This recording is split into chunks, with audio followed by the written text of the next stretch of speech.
arrival of former President Rodrigo Roa Duterte.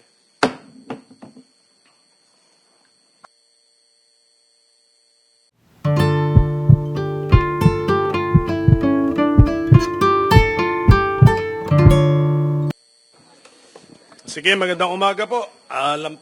Past 10 a.m. na po. So, I am calling this hearing of the Subcommittee of the Blue Ribbon to investigate the Philippine War on Illegal Drugs to order. Sorry. As of the moment, present are the Senate President Pro Tempore, Senator Jinggoy Estrada, and the Majority Leader, Senator Tol Tolentino, the Deputy Minority Leader, Senator Risa Ontiveros. So, as of the moment. And online, I forgot, online is Senator Cynthia Villar. And we show on the screen also the video feed of Senator Cynthia Villar. So, the chairman will now deliver his opening statement. Magandang umaga po sa inyong lahat. Welcome to the first hearing of the subcommittee of the Blue Ribbon Committee, which was given the responsibility of investigating the Philippine War on Illegal Drugs. Allow me to thank Senate President Chis Escudero, the chairperson of the Blue Ribbon Committee, Senator Pia Cayetano, and of course my colleagues here in the Senate, and we are just being joined by Senator Bato de la Rosa, for the trust you have placed on this representation to chair this subcommittee. Our assignment will not be an easy task. I shall conduct this investigation without fear or favor, and I will simply follow the evidence. As the chairman of this subcommittee, I have construed our instruction to investigate the Philippine War on Illegal Drugs to begin with the Duterte administration, which was the first administration to use the term war on drugs to signify its prioritization of the enforcement of our anti-illegal drugs laws, all the way to the present time. Under our Senate rules, the Blue Ribbon Committee has jurisdiction over matters relating to investigation of malfeasance, misfeasance, and nonfeasance in office by officers and employees of the government. Malfeasance is intentional conduct that is wrongful or unlawful. Nonfeasance is failure to act where there was a duty to act. Misfeasance is conduct that is lawful but harms another person due to carelessness or an accident. Therefore, with the permission of my colleagues, I want to start our investigation by examining first the Duterte administration's enforcement of our anti-illegal drugs laws. How effective was the Duterte administration's war on drugs? Did it follow the law and rules? Was it compliant with the letter of the Constitution as well as with the values and principles contained in our Constitution?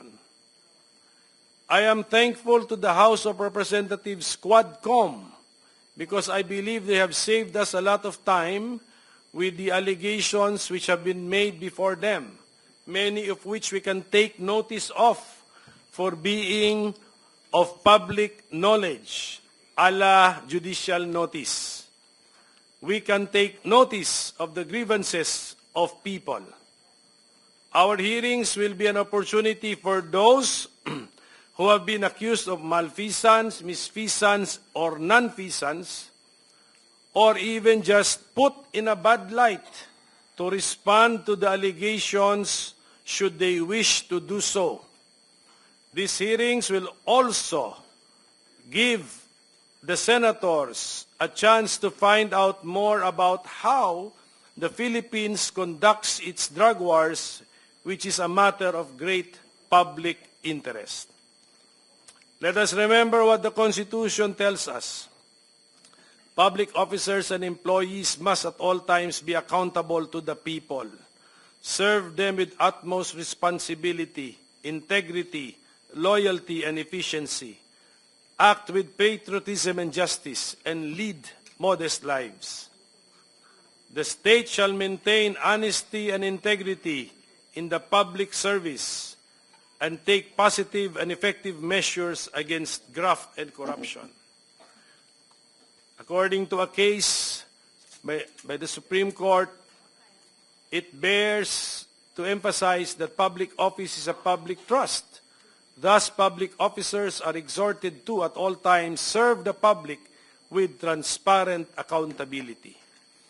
So, let us all keep an open mind. Let us follow the evidence.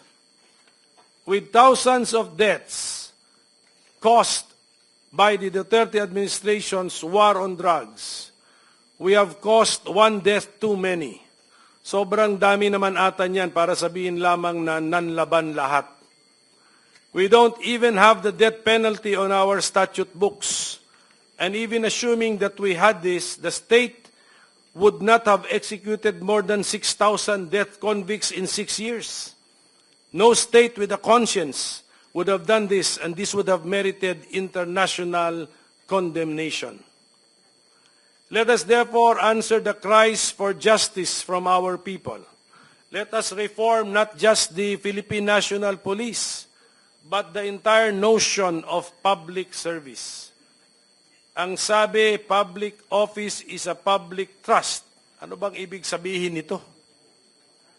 We know that something is terribly wrong somewhere. Together, let us find out what and where. Let us be objective as we analyze our problems. And let us, as much as possible, be scientific or systematic as we determine our solutions and our way out of this difficult situation we find ourselves in. So I say again, let us follow the evidence so we can uncover the truth. We want to know the truth, not only because it can set us free, but also so we can strengthen the rule of law and then heal our land. So we ask for the people's prayers. May the Almighty and all-knowing God guide us in this endeavor. When Senator Joel Villanueva arrives, the chairman is designating him as the vice chairman for this particular hearing. So maraming salamat po sa oras ninyo, and I also now want to acknowledge Senator Bongo, who is present, and Senator Robin Padilla. They have also arrived after the initial list of senators was mentioned. Okay, can I suspend for a few minutes to allow the arrival of former President Rodrigo Roa Duterte?